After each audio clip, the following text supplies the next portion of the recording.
Si un muro es un símbolo del fracaso del hombre por entenderse, los bienes culturales son el símbolo inverso. Son puentes que nos comunican, lazos que nos unen. El país más poderoso del mundo no podía ser ajeno al fenómeno migratorio. La historia de Estados Unidos es la de una prolongada e ininterrumpida migración que inicia en el siglo XVII y aún no termina. Se ha dicho que México y Estados Unidos son vecinos distantes. No estoy seguro que así sea. Los llamados latinos o hispanos son la más grande minoría en aquel país. Ayudaron a atender una de las redes ferroviarias más grandes del planeta y son los principales trabajadores del campo en el Valle de San Joaquín, uno de los graneros del mundo. Además, el 55% de los hablantes en español en Estados Unidos nacieron allá y representan más de 31 millones de personas. Si California es uno de los estados más ricos a nivel mundial, su principal motor es la mano de obra hispanohablante que consume tacos con guacamole y salsa ranchera. Antonia Pisunier Llorens es una doctora en historia por la UNAM, especialista en las relaciones entre México y España en el siglo XIX. Es hija de una familia de refugiados españoles que llegó a México procedente de Barcelona por ser fundadores del Partido Republicano en aquella región. Cuenta que tras luchar en la Guerra Civil, su abuelo paterno, su padre y otros tíos escaparon hacia Nueva York, en donde sus padres decidieron venir a México para trabajar en el área química en unos laboratorios instalados en nuestro país.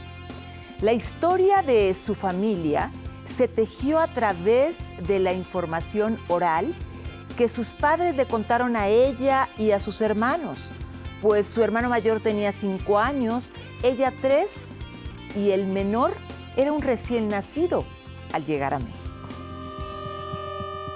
Yo no me recuerdo de nada. Cuando yo salí de Barcelona tenía 2 años y medio.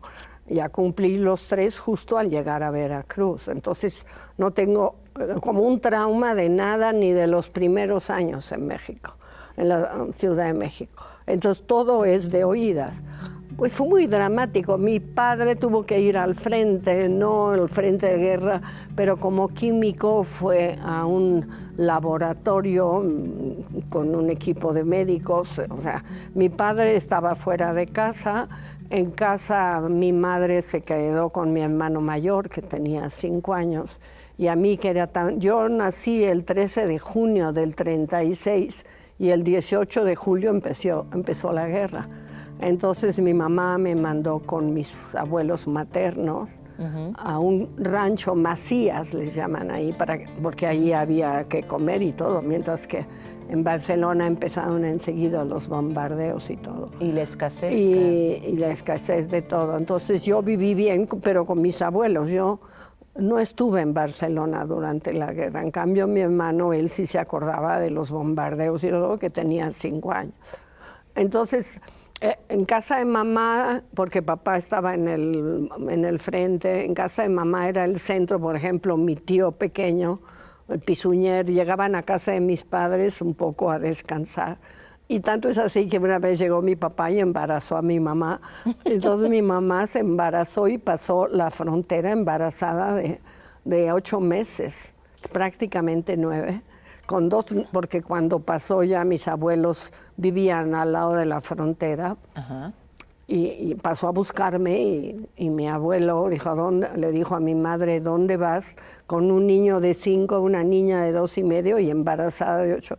Déjanos a la niña, ya vendrás por ella. Claro. Y siempre mamá dijo, no, yo me llevo a la niña porque quién sabe qué vaya a pasar. Nunca más conocí, mi abuelo murió sin conocerlo yo. O sea que sí, llegamos a Francia y ya nació mi hermano Alberto. Toda la familia de mi mamá se quedó allá.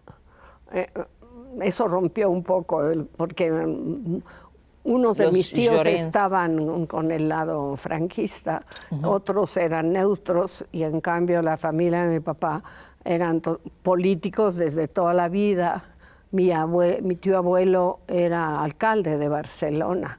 O sea, que tenía un puesto muy importante. Claro. Mi abuelo había sido diputado y era muy reconocido. Y mis tres, bueno, mi papá y mis tíos, todos estaban en el frente republicano. O sea, mi familia Pisuñera eran republicanos de toda la vida. Nos exiliamos con los abuelos y los tíos y llegamos todos a Nueva York en el 39. Y en Nueva York tomamos diferentes barcos, unos porque veníamos a México y mis abuelos iban a Venezuela. Entonces ya particularmente nosotros y el hermano mayor de mi padre tomamos un barco Siboney que nos llevó a Cuba. Y de Cuba nos trajeron a Veracruz, mientras mis abuelos y mi otro tío, que era pues muy joven, se fueron a Caracas, porque a mi abuelo lo invitaron a la Facultad de Medicina de Caracas. Mi abuelo era un médico muy reconocido, no solo en Cataluña, en toda España. O sea, en este sentido tuvimos suerte, porque ya venían con un trabajo, ¿no? No es de los que habían salido sin nada. El apellido Pisunier estaba asociado a cargos públicos y a compromisos políticos que hacían de toda esta familia enemigos claros del régimen franquista. Antonia cuenta que su madre no dudó en recogerla en la casa materna al cruzar la frontera hacia Francia. Y así, su madre, con 2 hijos menores y embarazada del tercero, se aventuró a alcanzar a su padre para reunirse toda la familia, que terminó por embarcarse hacia Nueva York. Todavía no empezaba la Segunda Guerra Mundial, porque el exilio salieron de Barcelona. De hecho, todo el exilio tuvo que salir de Barcelona, porque fue la última ciudad que cayó a finales del enero del 39, y la Guerra Mundial empezó hasta septiembre. Claro. Entonces, pues todos pasamos por Francia, todos pasaron, y desde Francia de alguna manera buscaron la salida hacia los países que los acogían. Convencidísimos. Claro. Entonces ellos tuvieron que salir, porque realmente sí los hubieran. Entonces para mi mamá, pues sí, fue un trauma, porque toda su familia se quedó. Tenía 27 años cuando mi mamá llegó a México con 3 niños. ¿Cómo fue esa posibilidad de que ellos llegaran aquí? Bueno, todo fue realmente a través de mi abuelo. Mi abuelo hubo la JARE y la SEREN, que eran 2 organizaciones españolas que te ayudaban a conseguir la llegada a México. Y bueno, todo esto gracias al general Lázaro Cárdenas, desde luego, a este acuerdo, ¿no? De que llegasen aquí todos los refugiados que quisieran. Pues, mi familia, tengo que decirle, pues era una familia de políticos profesionistas, ¿no? En ocasiones, adoptamos a nuestro estilo de vida palabras que quizás no sabemos del todo su origen. Solo las usamos, sabemos su significado, pero no sabemos de dónde vienen. Seguramente alguna vez has oído decir, el hijo de Juan no es muy buen estudiante. ¿Qué esperabas? De tal palo, tal astilla. Pero, ¿conoces el origen de la expresión? Algunos creen que proviene del latín, que se leía como qualis pater, talis filius, de tal padre, tal hijo. Sin embargo, uno de los primeros registros escritos se encuentra en la novela del escritor español José María de Pereda, cuya publicación fue en 1885. Esta expresión se usa para referirse a los defectos o virtudes de un hijo en comparación con su padre, madre u otros miembros de la familia. De tal palo, tal astilla.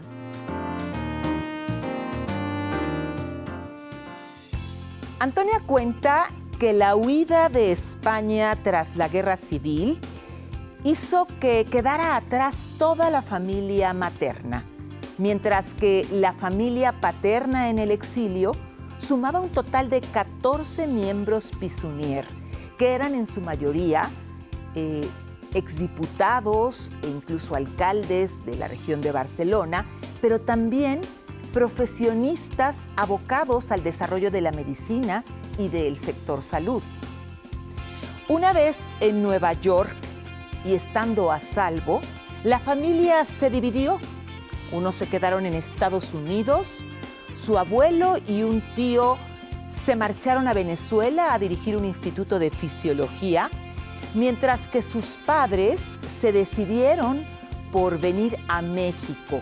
Su padre llegó ya con un trabajo, pues lo cierto es que pasaron de tener una economía holgada y un prestigio personal y llegaron a México a empezar de cero, pero siempre agradecidos del apoyo que le brindó este país y este gobierno a través del presidente Cárdenas y el embajador Gilberto Bosques Niebla.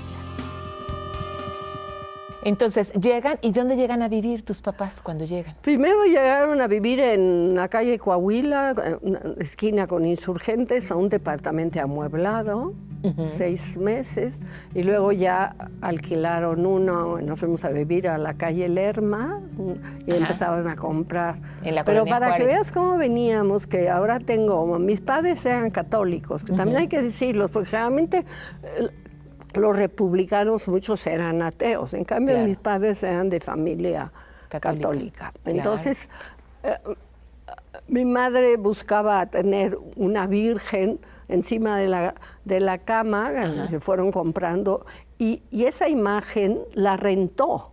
O sea, tenían que rentar, no tenían dinero para comprar. A pesar de ser una familia, pues, burguesa, tenemos Claro. que decirlo, buena vida en Cataluña, en Cataluña, Barcelona, ¿no? Ajá. Entonces sí, venían con trabajo, pero realmente las condiciones de vida que habían tenido allá con las que tuvieron que tener aquí, Fueron totalmente, Totalmente distintas.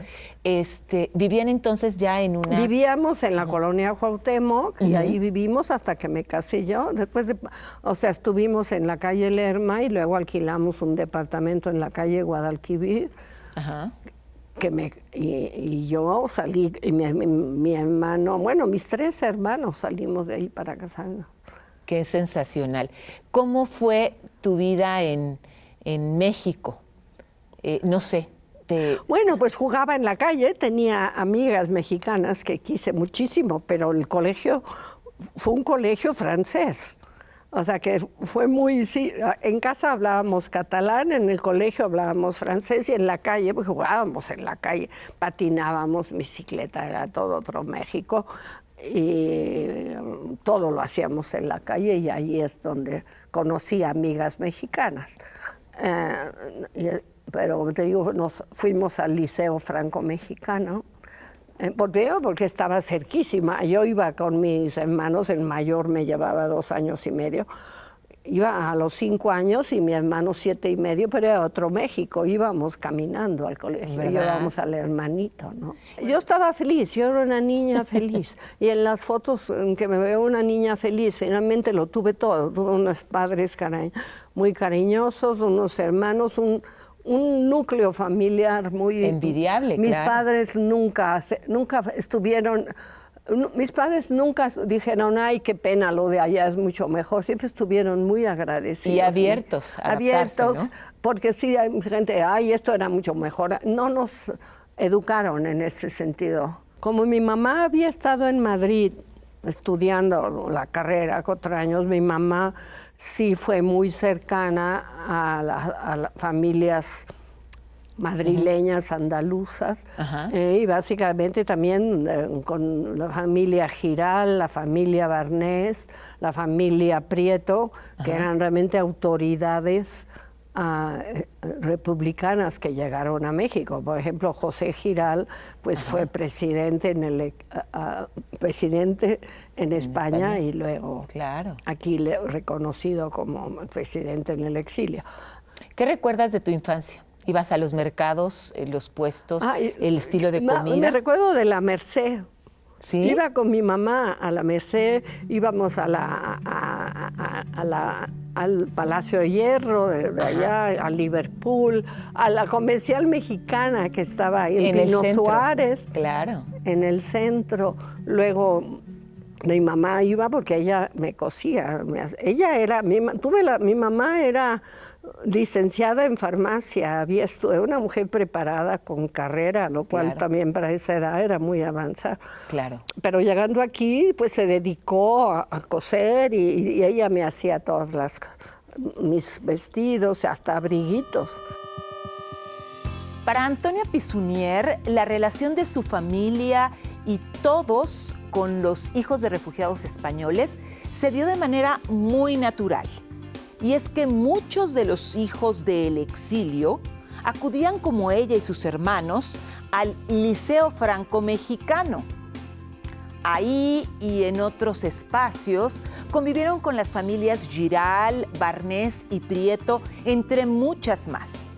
Cuenta que a diferencia de otras familias republicanas cuyos miembros eran ateos, sus padres eran católicos e incluso rentaron imágenes religiosas para decorar la vivienda familiar. Cuenta que en la escuela hablaban en francés, en casa se comunicaban a través del catalán y en la calle ella y sus amigas se hablaban en español, pues acostumbraban jugar con bicicletas, patines en la calle. Y también recuerda que entre los platillos que preparaba su madre estaban los macarrones a la catalana con una salsa muy especial. Asegura que su madre, que tenía estudios de farmacéutica, de vez en cuando acostumbraba ir a apoyar a su padre, que se desempeñaba como químico en unos laboratorios propiedad de personas de origen judío húngaro. En algún momento, en tu paso como estudiante, porque además te especializaste en historia, sí. ¿Qué es lo sorprendente de descubrir? Porque te especializaste en historia y conociste a través de tu trabajo como historiadora la historia de México y la historia de España. ¿Qué es lo que crees que te ayudó? ¿O en qué cambió? No, yo estoy cuando estaba en el liceo aprendí historia de Francia, punto. No sabía nada de historia de México. Después ya en el liceo tuvieron que ir cambiando porque salías de ahí y yo pensé que Chiapas estaba donde está Chihuahua.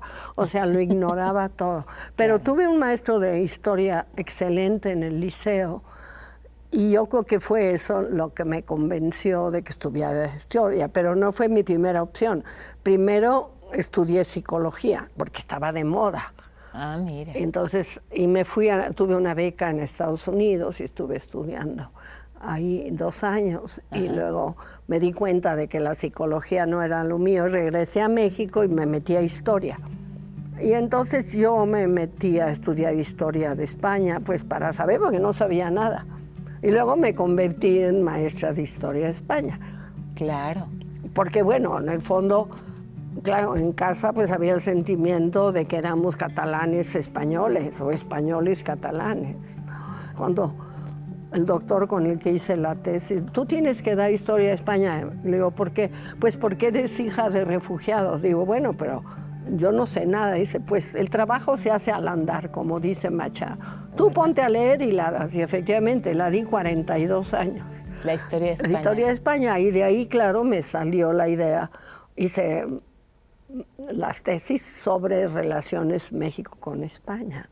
Y me convertí en especialista de las relaciones México-España en el siglo XIX. ¿Qué se comía de esta comunidad con la que compartiste, de hijos de refugiados, no? Una buena pregunta. Bueno, pues básicamente en casa pues sí trataban de hacer las tortillas de patatas y los macarrones a la catalana. O seguir. ¿Cómo son los macarrones a la catalana? Pues son muy distintos de los italianos. De hecho, porque no es la salsa roja así, sino que es una salsa muy elaborada también de carne, pero con un sofrito muy distinto. Claro. Sí, y van gratinados.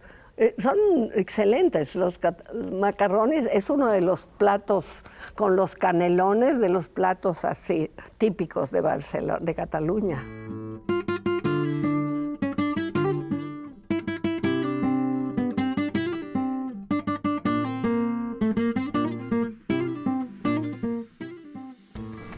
Bueno, ahora les vamos a enseñar cómo hacemos las croquetas de jamón.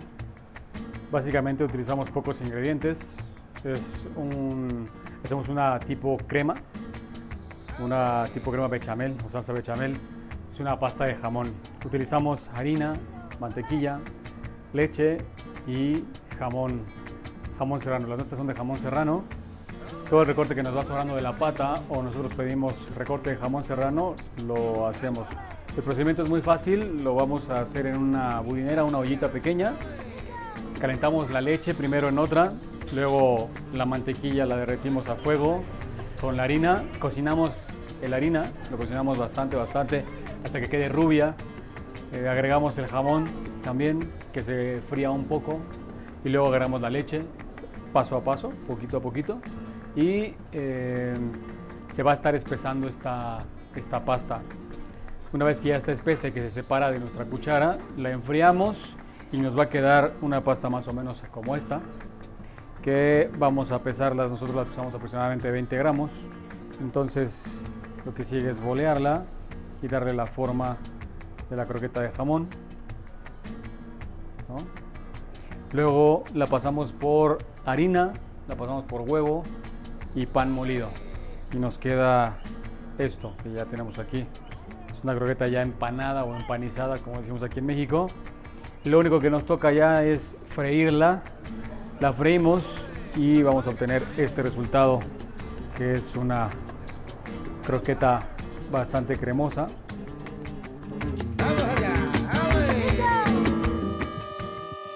Antonia Pisunier Llorens destaca que sus padres siempre tuvieron una actitud sumamente positiva y agradecida con el gobierno mexicano y en general el país que les dio cobijo.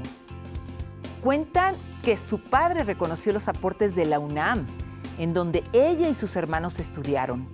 Ahí se formó ella como historiadora y finalmente doctora especialista en las relaciones México y España del siglo XIX. También en la UNAM impartió clases por 42 años y ahí también estudiaron sus 3 hijos, producto de su matrimonio con un catalán llegado a México en los años 50. Para Antonia, hija de refugiados españoles, México es su casa y toda su familia es universitaria y 100% Puma. Me salí de Cataluña a los 2 años y medio y regresé a los 27 y medio. O sea, 25 años después, cuando ya estaba casada, mi marido lo habían mandado a Suiza a un stage. Uh-huh. Y bueno, con todo esto yo ya tenía 2 hijas, bebés, que dejé con mis padres aquí, y me fui a encontrar a mi marido a Zúrich. Ajá. Y luego pasé a Barcelona, donde conocí todavía a mi abuela materna, porque no, pues, el abuelo ya había muerto, y ahí conocí a toda la familia de mi mamá. ¿Y cómo fue ese reencuentro? Pero bueno, mi familia fue tan emotivo, mi abuela, yo me llamo Antonia por ella. Mi abuelo se había caído, ya era muy mayor y caminaba en un bosque. Pero bueno, para mi abuela fue una maravilla el volverme a ver. Claro. 25 años después, ¿no? ¿Qué disfrutaban tus padres de México, ya establecidos con esta visión? Mis padres les gustaba todo. Como te digo, mi padre murió agradecido a México siempre por lo que nos habían dado. No había nadie más priista que mi papá. Y cuando nos quedamos en México, yo creo que decidieron de ese momento que México iba a ser nuestro país. Ya mis papás se nacionalizaron mexicanos tan pronto llegaron. Mi papá dejó el trabajo y quiso poner un laboratorio químico. Ciudadanos mexicanos y fuimos mexicanos. Y entonces, después del liceo, pues ir a la UNAM era lo normal. Entonces estaba la Ibero, uh-huh. Pero bueno, un tío mío daba clases en el Politécnico. O sea, nunca mi tío Jaime había dado clases en la UNAM. Nunca dudamos de que íbamos a ir a la UNAM. Entonces estudié la licenciatura, la maestría, el doctorado, y mis hijos fueron a la UNAM todos. Y ahí sí me integré realmente a mis compañeros, porque para mí mi país es México. Aquí tengo toda mi vida. ¿Cómo ves hoy la migración, ese fenómeno que de repente a muchos países aterra porque lo ven como una amenaza, lo ven como la llegada de vikingos que llegan a confrontar y a hacer... Tremendo, y si algo me sabe mal es también como México, que es un país de asilo, pues parece que también trata muy mal a los migrantes. ¿Verdad?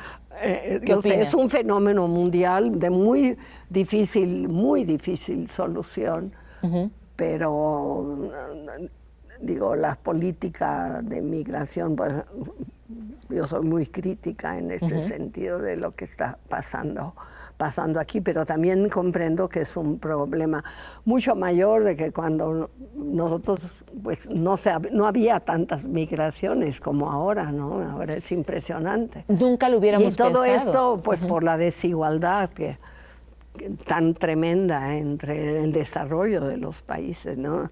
Porque ahora básicamente es económica para sobrevivir, o también las dictaduras. Muchas gracias, Antonia, de nuevo. Nosotros continuamos.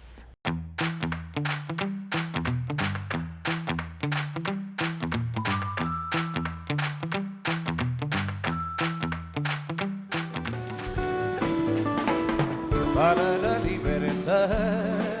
Conocido como un destacado cantautor español, sus canciones incluyen éxitos como De cartón piedra, Para la libertad, Fiesta y Lucía.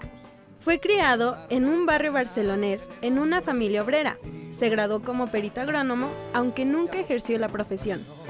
Su primera presentación en público tuvo lugar en 1965 en Radio Barcelona, siendo uno de los pioneros de la Nova Cançó catalana, movimiento que promovía el uso del catalán durante la dictadura de Francisco Franco. Ella em va estimar tant. Influenciado por su padre catalán y su madre aragonesa, pronto empezó a cantar también en castellano, lo que lo llevó a ser candidato a representar España en el Festival de Eurovisión en 1968. Su renuncia a tal presentación se debió al impedimento de cantar La La La en catalán. La censura afectó a su tema Edurne, metáfora que plasma la resistencia y la esperanza a la represión franquista en Euskadi, España. En 1975 tuvo que autoexiliarse a México a raíz de unas manifestaciones contra el régimen franquista. Regresó a su país tras la muerte de Franco y en plena transición política, Serrat adquirió un tono más íntimo y nostálgico. Era curiosa. En 1992 lanzó el LP Utopía, donde nuevamente criticaba los poderes políticos y económicos. En marzo fue condecorado con la Orden de Mayo en el grado de Comendador, una de las más altas condecoraciones que otorga el gobierno argentino, debido a su compromiso con la democracia y la lucha por los derechos humanos. El viernes, 25 de octubre del año en curso, se le otorgará la distinción del Premio Princesa de Asturias de las Artes 2024, en reconocimiento a su extensa trayectoria de más de 50 años y a su trascendencia en la música como referente cívico.